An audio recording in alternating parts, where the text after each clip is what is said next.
Hello again, everybody. I'm Roger Hoover. Glad to welcome you back to the Crimson Tide Sports Network, and welcome to Thursday's edition of Crimson Drive, presented to you by Coca-Cola, as we're getting ready for Week 3 of the college football season, Alabama against Florida. Today will feature a detailed preview of Saturday's matchup between the Crimson Tide and the Gators in Gainesville.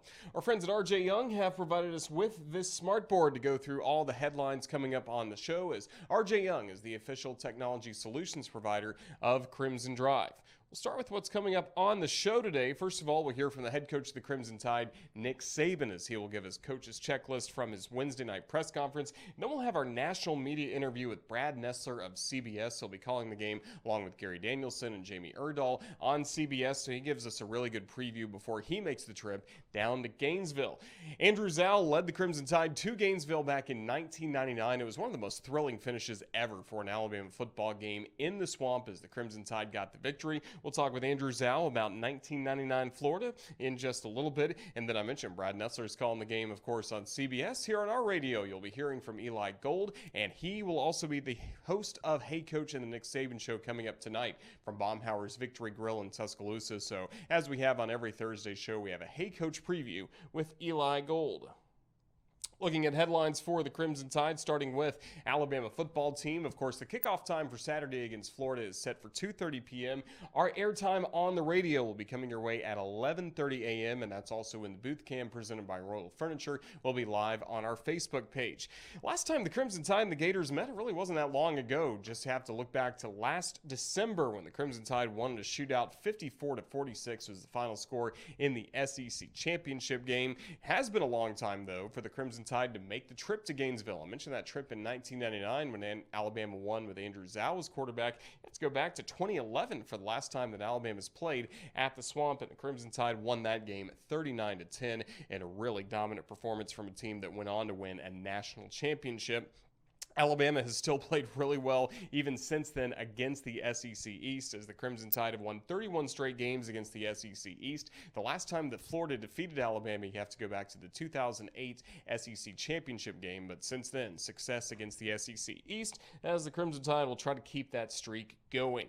Take a look at some other headlines for Alabama athletics. We start with the soccer team. Tonight, they are starting SEC play against the Ole Miss Rebels. We've seen Alabama have its ups and downs so far in soccer season. Got off to a 3-1 start before a 3-game losing streak. Did snap that with a win 2-0 against UAB on Sunday. And the Crimson Tide will also be at home for the final non-conference match of the season on Sunday at 1 p.m. on SEC Network Plus, Alabama against Utah Valley. So make sure you come out and support Wes Hart and the Alabama Crimson Tide soccer team. Lindsey Devine and the Alabama volleyball team, they are back at home this weekend hosting the Bama Bash. So we're excited for some matches inside Foster Auditorium. Friday at 6 p.m. against Houston, then Saturday, 2 matches, first against Western Carolina and then against Tennessee Tech. So some great opportunities for the Crimson Tide to get on the winning track before Wednesday's SEC opener when Alabama's home against Texas A&M. And these matches will all be streamed live on SEC Network Plus. And some other Alabama athletics headlines we will get into. First of all, swimming. Ryan White keeps having the year of her life. Not only did she compete in the Tokyo Olympics, but now she's been named to the next U.S. national team in 2021-2022. Congratulations to her. Alabama baseball. Brad Bohannon, we talked about last week on this show how the recruiting class was up to number 8 in the country. Well, we know now what the SEC slate will be. The 2022 SEC schedule has been announced for Crimson Tide baseball. Some great home series. Alabama's going to go on the road to play Mississippi State, who won the national championship last year. Just a lot of exciting matchups coming up in the nation's toughest baseball conference, the SEC. Speaking of Brad Bohannon, he will be Eli Gold's first guest coming up tonight on Hey Coach and the Nick Saban Show. Basketball, some really good news for Megan Abrams and Tyler Barnes as they are part of the SEC Basketball Leadership Council. So they'll be going to Birmingham, having some meetings with student athletes from all over the Southeastern Conference on issues within not only their sport, but in all of college athletics. So great honor for Megan Abrams of the women's basketball team, Tyler Barnes of the men's basketball team. Finally, cross country is off to a terrific start already this season in the South region. The Alabama women's team, number 1. The men's team, number 3. And I believe the women's team is 7th now nationally. So great work from Dan Waters and company, as Crimson Tide cross country is certainly off to a great start, part of our fall sports that are off to all really good starts, especially the Alabama football team. With that, on Crimson Drive, our first bit of content for you after the headlines. Of course, we will have a few words from the head coach of the Crimson Tide, Nick Saban, as he always meets with the media following Wednesday's practice. Here is Coach's checklist from Wednesday as we get ready for Alabama against Florida. Well, I think games like this are certainly something, if you're a great competitor, you certainly look forward to. I think we all commit, to things in our life. When you commit to things, you have a sense of purpose. When you have a sense of purpose, you're willing to make the choices and decisions to create the right habits so that you can be the best version of yourself, when you get in a competitive situation. And then you have to ask yourself sometimes, or not, maybe the things that I'm doing are not creating the best habits for me to be able to accomplish the goals I have and the things I'm committed to. So then you got to question what your sense of purpose is. So I think that, these are the kind of lessons in life that at least I learned, and I think players have to learn. Because if you do this as a football player, you make a commitment, you have a sense of purpose, you create the right habits, you'll be able to do that in anything you choose to do in your life. But if you don't, and you can't do that, and you can't persevere, and you can't make those choices and decisions, it's my fear that, that may affect your chances of being successful in your life. So, and these kind of challenges and these kinds of games, all right, as, competitors, that's when you find out just, what your commitment has been and what are the habits that you've created and what do you have to continue to do to try to, be the kind of player you want to be the kind of team you want to be. So we'll certainly find that out because we're going to play a really good team in the SEC and a tough place to play. So, and we're certainly looking forward to the challenge because will, kind of tell us a little bit about who we are, where we are, where we got to go, what we need to do to get there. Played really well. He did a really good job. I think he was one of the players of the week, I think. But he did a really good job. And, he's a good football player.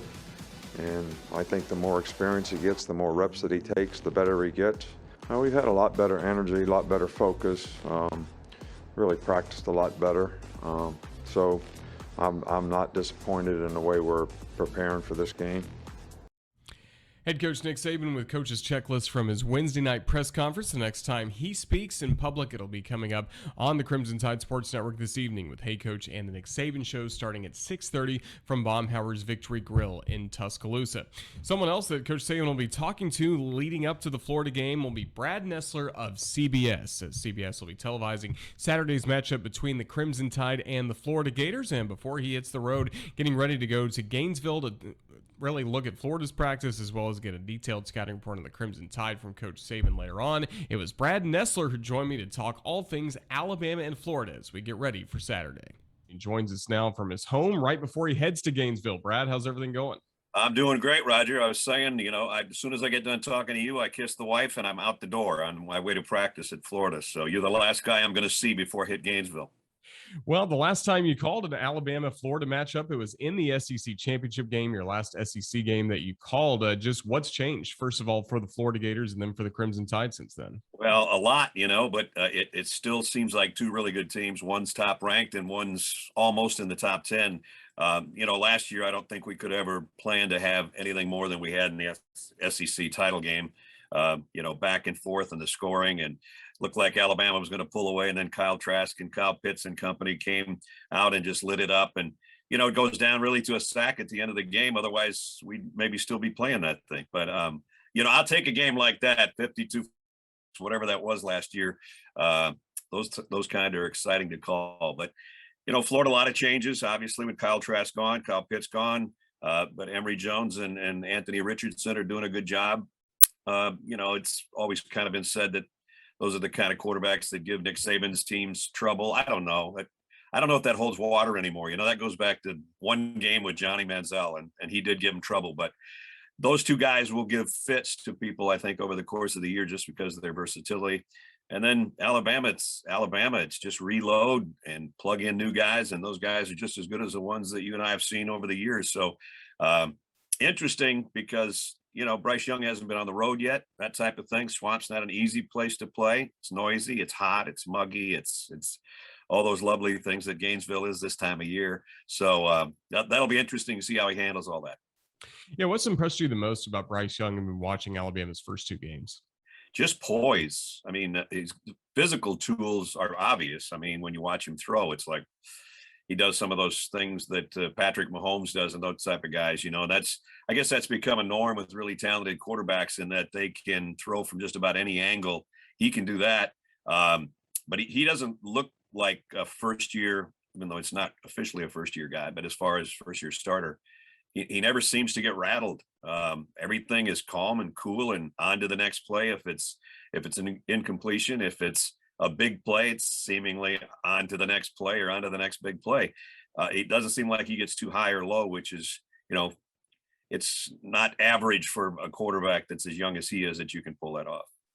You mentioned last year's game was really a shootout in the SEC championship game, but the Alabama defense, a lot of those players are back from this year, and so far they've been creating a lot of havoc, it seems like. Yeah, I think this isn't taken away from the back end and the secondary. I think this is maybe as good a front seven as Coach Saban's had in a while. They have a nice combination of being able to stop the run and plug holes on the inside and really rush the quarterback. And, they got to Kyle Trask, I think 7 times last year. He's not as mobile as these two guys they're going to be facing. But I think the front guys that they have right now and the linebackers are as good as Alabama's had in a long time. And then when I say that, I start looking at the secondary and I go, the probably 3 first-round draft choices playing back there too that are, eventually going to be in the NFL. So really strong group. This will be their best test for sure. They really haven't played anybody yet. And I include Miami with that because Miami was terrible on defense and almost as inept on offense, take away their quarterback. So this is the first time they've seen a good team, and that'll be fun to see how they deal with it.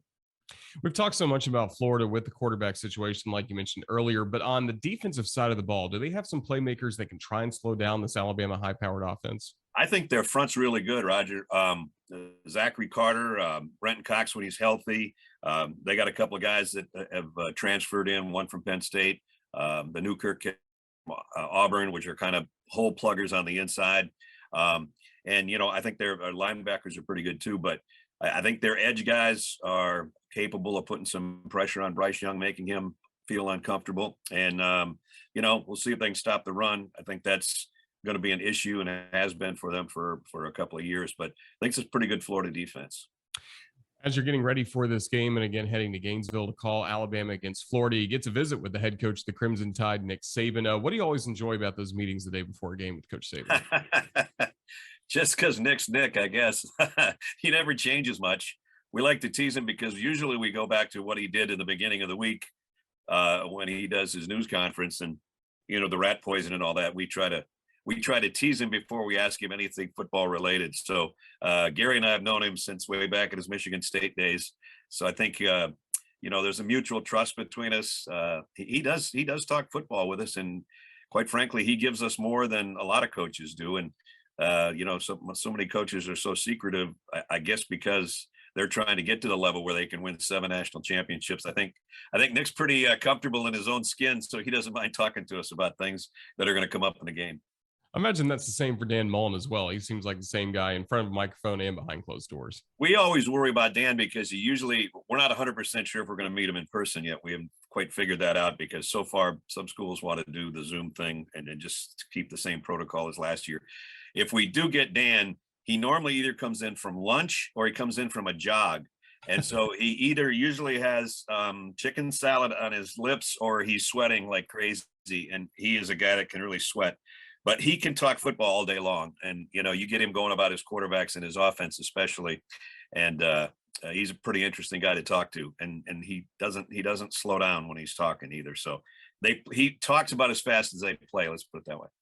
That's pretty good. Well, something else that's pretty good is a full Ben Hill Griffin Stadium. It's an electric atmosphere, really unlike many others in college football. After going through what you did last year, seeing kind of half empty stadiums or quarter filled stadiums, you got to be thrilled that we get the atmosphere back, and that really comes alive on CBS. I can't wait. I can't wait for Saturday just to see the tailgaters and all that. We had one game last week, Air Force at Navy, and just going into the stadium and seeing everybody partying before the game, even though it's kind of a somber day compared to this week, we could just let it go and talk football, play football, and not have to do all the remembrances that we did last week, which kind of slows you down and makes you think and makes you not forget. And I know all that, but it was hard to get into the football mode last week, other than outside the stadium, just the kind of the pageantry and everything. But when I see all those orange and blue tents, I'll know that it's SEC football time in Gainesville for sure. It's a fun place to a game. Really looking forward to Saturday, Alabama against Florida. Brad, just thank you for joining us on the Crimson Tide Sports Network. Have a great call on CBS. We'll see you down the road. Thanks, Roger. I'm going to go have a Coca-Cola for breakfast. I'll talk to you soon, buddy. There you go. All right. Thanks to Brad Nessler. Really fun visit with Brad Nessler. Again, he'll be calling the game on CBS, national television, for Alabama against Florida. That's certainly nothing new with all the SEC championship games that have been played over the years on CBS. And even if you go back to 1999, it was Alabama against Florida in a regular season matchup down in Gainesville that was also televised on CBS. And it turned out to be one of the games of the 90s, really, in all of Alabama football. If you want to see a dramatic ending to an Alabama football game, just dial up Alabama versus Florida in 1999. The quarterback of that team was Andrew Zow, and this would be a really key win for the Crimson Tide en route to the 1999 SEC Championship. And for our Alabama Legends segment, we wanted to go back not only to 1999, but also back to the Swamp and get that feeling of Alabama against Florida again as we visited with former Crimson Tide quarterback Andrew Zow.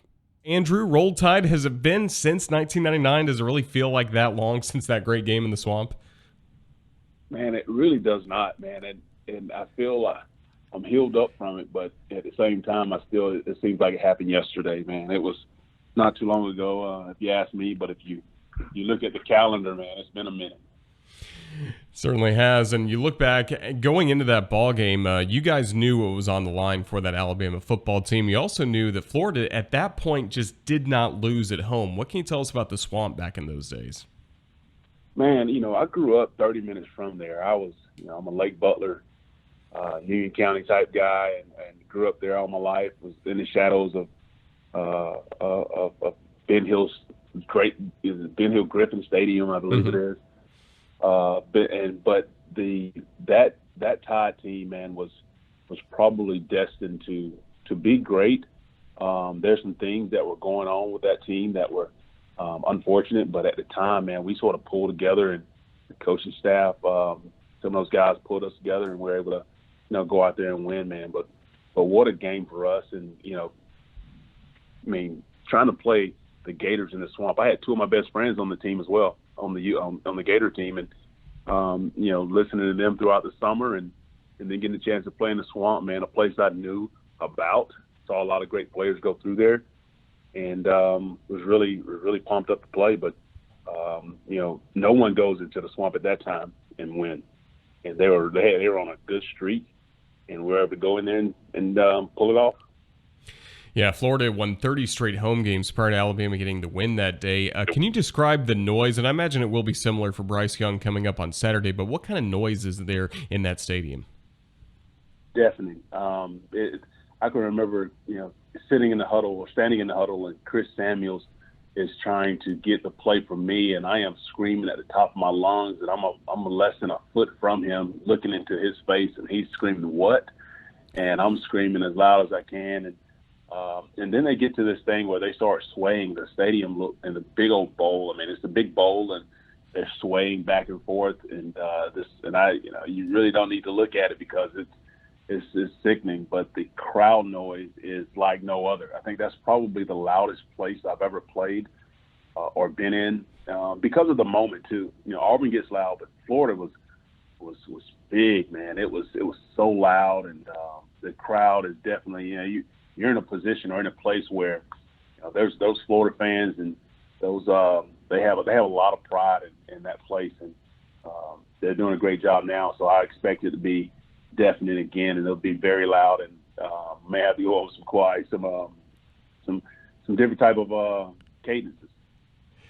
No doubt. And looking back at that game as well, Alabama takes a lead into the locker room, and then you had a tough moment where there was a pick six for the Gators. How'd you bounce back after that interception?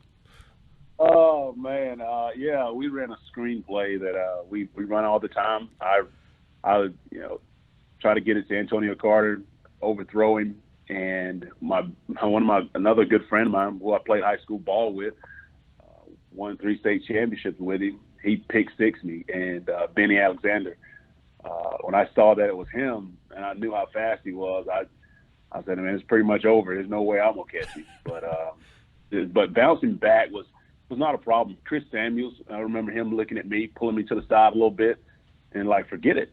Hey, look, we're moving on to the next. And I think the next drive we come back, throw a touchdown or something along that line. But it was not hard to bounce back with that group of guys I had around me: Chris Samuels, Sean Alexander, Freddie Miller, Jason McCadley, some of those upperclassmen, Paul Hogan, and those guys were. And the defense was just solid because they can get a stop when we needed it. But for the most part, Chris Samuels was one of the best guys I've ever been around, and he and Sean Alexander were definitely leaders of that team. So it wasn't hard to bounce back after having a setback. Yeah, everybody remembers the touchdown runs Sean had that were so big at the end of the fourth quarter and in overtime, but he was also a good receiving option for you in the third quarter. What do you remember about that touchdown throw to Sean? Yeah, so Sean's man-to-man with a guy that I played against in high school named Keith Kelsey. And I can remember him trying to guard Sean out of the backfield. Once Sean wheeled up the backside, I sort of play action to Sean and rolled to my right a little bit. And then my best friend from high school sort of pulled at my jersey a little bit, and Gerard Warren. And I was able to sort of step up in the pocket and see Sean going down the sideline, left sideline, put it up. He runs under it and makes the score. But yeah, that was our team, man. We would take a punch and be able to bounce back and throw a few ourselves. So Sean did a great job out of the backfield that day of catching, and Chris Samuels, those guys up front, and Will Cuthbert, and a lot of those guys up front did an outstanding job of holding them out. They really did. And then Sean, of course, had the big touchdown run that helped get the game into overtime. And then just how would you describe your emotions in overtime? Because you see Florida score touchdown, the Gators miss the extra point, Alabama gets the ball, touchdown Sean Alexander, and then the kicking unit comes out. Just how do you describe the crazy end of that overtime period? Oh, unreal, man. I think it's sort of storybook or a movie. Yeah, I think that was one of the moments where we've played a good game, and we played our butts off, and it comes down to one of the teams has to lose, and they score. Their offense was dynamic, of course, because of Doug Johnson and some of the guys that they had on their team, and they were good. But the emotions in that OT were high, and then all of a sudden we missed the extra point, and it was like, what in the world? We got to go into double overtime, and I can remember.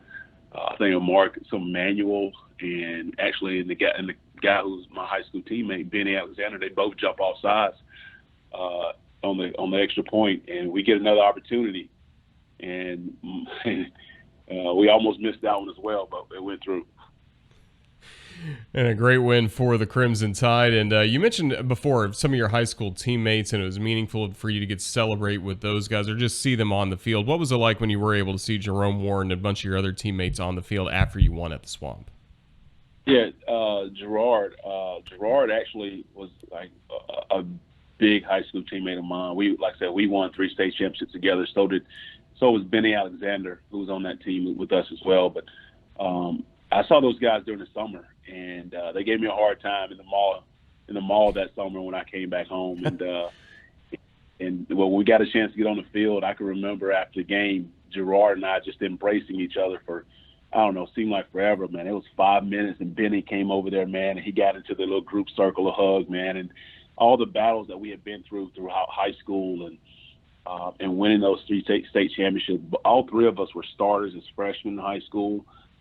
And was able to turn our program around in high school, and just all the wars we went through, and all the emotions sort of came out that day, and very emotional. Gerard was very happy for me.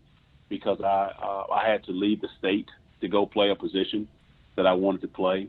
But he was very happy for me, and I was very appreciative of he and Benny of giving me the love that they thought I deserved. And but yeah, it was very emotional, very playing in front of my family, who like I said, we're in Gainesville, so I mean it's to get a chance to play in front of them and my family, friends, and high school and coaches, and it was just a emotional time, but really enjoyed it. And we got another shot at them in the SEC championship that year. I was going to ask, what was the celebration like when you guys got back to Tuscaloosa, and then how did that win just fuel that team throughout what turned out to be a championship season when you beat Florida again in the championship game? Oh man, I can remember guys telling stories. When I got back, I was tired and went to back to my room, but I can remember guys telling stories of cars being flipped over. I remember guys were having having a good time once they got back, and it was just an excitement. All my excitement happened on the field, on the flight back, and just talking to family members. That was my excitement. But I remember guys telling stories about that night, and it lasted throughout the night and into Sunday, I believe. So it was just people on top of cars. When we had the buses coming back through the strip, man, people standing on top of cars. It was unreal. So Tuscaloosa was definitely on fire that night, and very excited about what we were able to go out there and do that day. Well-deserved celebration after a really historic win against Florida. And Andrew, before I let you go, I've got Tyler Watts with me once again on some pregame and postgame stuff on the radio. Anything I should give Tyler a hard time about coming up on Saturday? Oh man, see, that year he was a redshirt freshman, but I just tell him he needs to go back to. I get a chance to see Coach Sweeney all the time. We go to his house, and he has this thing of Tyler, myself, and John David, and a lot of us freshman guys, and we all had bald heads. I have a bald head on what because I have to have a bald head now, but back then it was forced upon us somehow, and just to see him and those ears sticking out the side of his head, man. But yeah, those ears are definitely something I remember, and that bald head. But that's one of my guys, man, and we had some battles for the competition at quarterback, and it was great, and made both of us better. But he's a good one, man. He's hopefully he's done having all those babies, man. I guess so. We'll try and fit those the headset over those big ears coming up on Saturday for our post-game show. But Andrew, this has been a blast talking about the 1999 Florida game. What a win and what a game. I rewatched the highlights this morning and was electrified by it. Just thank you so much for sharing your memories of that day, and Roll Tide, all the best to you. Roll Tide, man, and thank you guys, and hope to talk to you guys soon.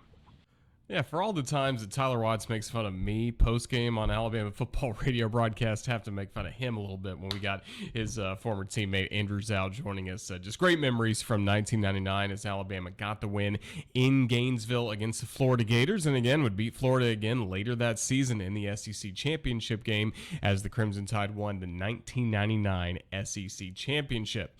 Somebody that has one of those championship rings from 99 joins us now, Eli Gold, as he's getting ready for Hey Coach and the Nick Saban Show coming up tonight, 6:30 from Baumhauer's Victory Grill in Tuscaloosa. And before he makes the trip to T-Town, we catch up and get a preview of Hey Coach with Eli.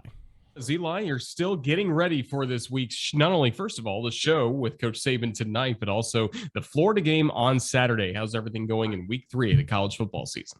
Everything's coming along. My thing is I've got to be ready. I've got to be ready on Thursday night. The game's not till Saturday, but I am just that way. I don't want anything to come up in the talk show with Coach Saban on Thursday evening that I'm not prepared to talk about. So every scintilla of my game prep is done by tonight. And not that the fans really care, but, I get my big chart printed. Well, my FedEx office store was closed on Tuesday because they had to do some maintenance in the building. So that put me behind. So I kind of shuffled things around this week. But yes, I'm putting the finishing touches on before heading to Tuscaloosa, and then tomorrow it's on to lovely Gainesville, Florida. Certainly ready for it. And it was a funny moment last week on Hey Coach, the Nick Saban show. Coach Saban kind of turned the tables on you a little bit, talking about your love of tight ends. That was a really good moment. And I'm thinking, and I don't think the coach is watching this, so I can probably tell you, I'm thinking this evening of coming back at him with a little something, because I am going to bring up obviously that the game that Mac and Tua played, and so many Alabama players in the NFL. But I'm going to say to him, I said, I know you probably didn't get a chance to watch the game on Sunday. I know your schedule is crazy, but you may have seen highlights, and folks, I'm sure, reported to you on how well the two guys did. And he'll probably say, yeah, I'm very proud of them and everybody. And we've got 70 guys in the league, and yada, yada, yada. And then I'm going to say, oh, by the way, Coach, I said, did you happen to see that Mac threw 7 passes to his tight ends?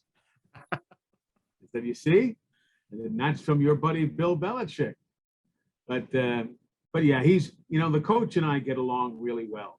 He is not, when we talk about sense of humor, he's got a good sense of humor. He's not a joke teller, okay? He's not going to be, appearing at the Chuckle Hut tomorrow in downtown Gainesville. But he has a good sense of humor, and he likes to throw barbs at me, and I'll politely throw them back at him, and we get along real well. But yeah, that was funny. And I do like the tight ends. They block, and you can't play for Nick Saban if you don't block.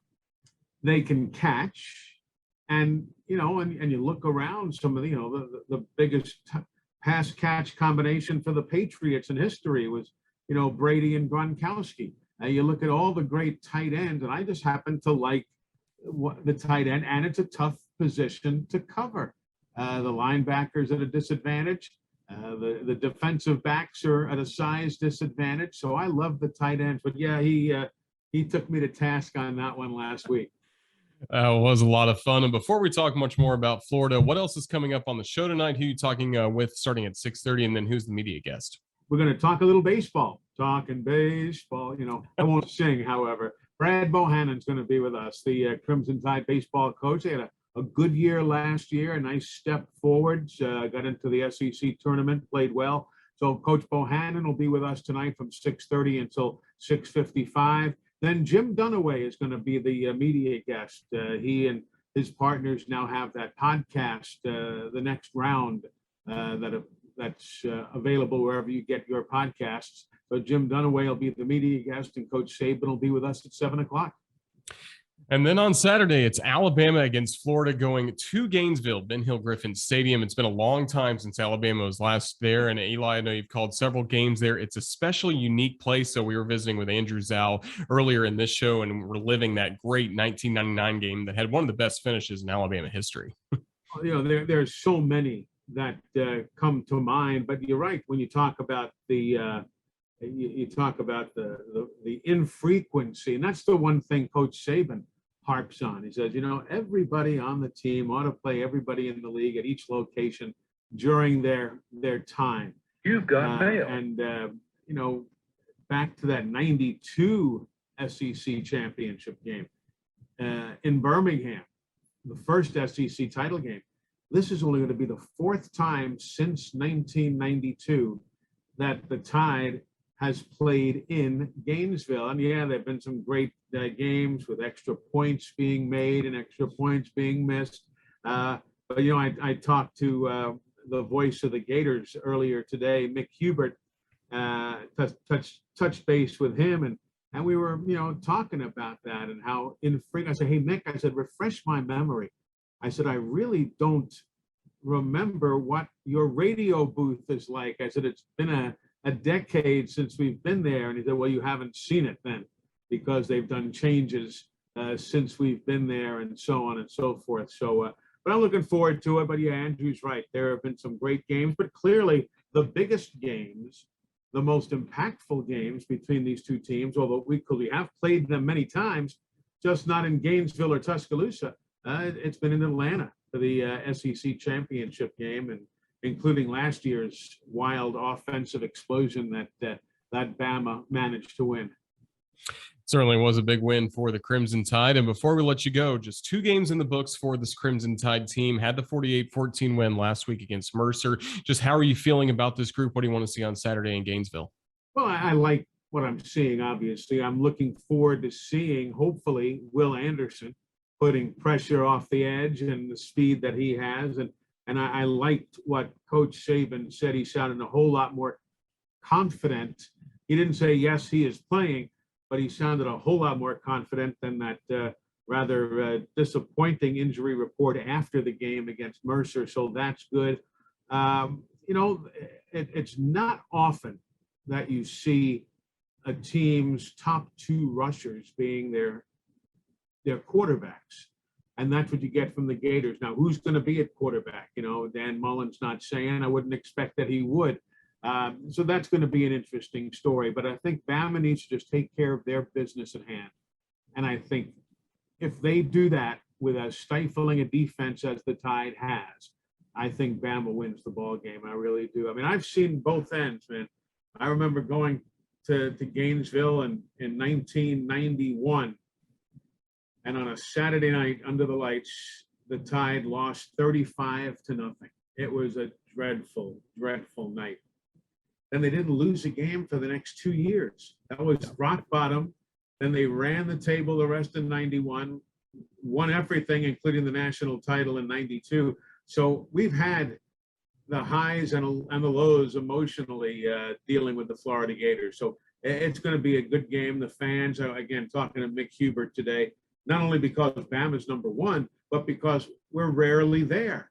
He said the town is just, it's like a pressure cooker of emotions for Alabama to be coming to Gainesville. So it should be a lot of fun. Excited for that on Saturday. Excited for Hey Coach and the Nick Saban show tonight in Tuscaloosa. Eli, just thank you for joining us for this Hey Coach preview on Crimson Drive. Safe travels not only here, but also down to the Sunshine State. We appreciate it. Yes, sir. Always a pleasure. Talk to you guys later today.